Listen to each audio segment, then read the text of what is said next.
கிருஷ்ணகிரி மாவட்டம் ஹொசூர் அருகே விளைநிலங்களுக்கு செல்லும் மின்கம்பிகள் உரசியதில் 35 வயது மதிக்கத்தக்க ஆண் காட்டு யானை பரிதாபமாக உயிரிழந்தது. இதுகுறித்து மேலும் விவரங்களோடு இணைகிறார் செய்தியாளர் ஆனந்த் பாபு. ஆனந்த் பாபு, வணக்கம். விவரங்களை வழங்கலாம்.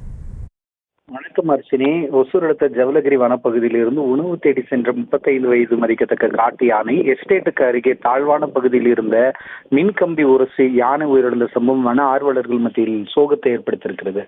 கிருஷ்ணகிரி மாவட்டம் ஒசூர் வனக்கோட்டம் ஜவலகிரி வனப்பகுதி என்பது கர்நாடக தமிழக மாநில எல்லையை பிரிப்பதாக அடர் வனப்பகுதியாக இருந்து வரும் இந்த வனப்பகுதியில் 50க்கும் மேற்பட்ட காட்டு யானைகள் நிரந்தரமாக வசித்து வருகின்றன.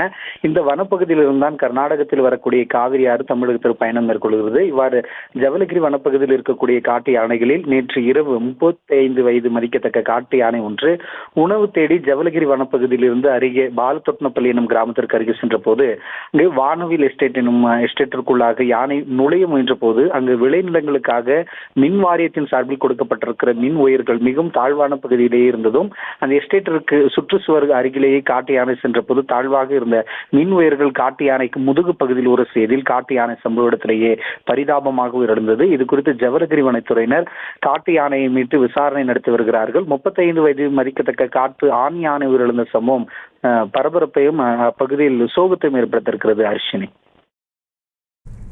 விவரங்களை வழங்கியமைக்கு நன்றி ஆனந்த் பாபு. செய்திகளை உடனுக்குடனும் துல்லியமாகவும் தெரிந்து கொள்ள சப்ஸ்கிரைப் பண்ணுங்க.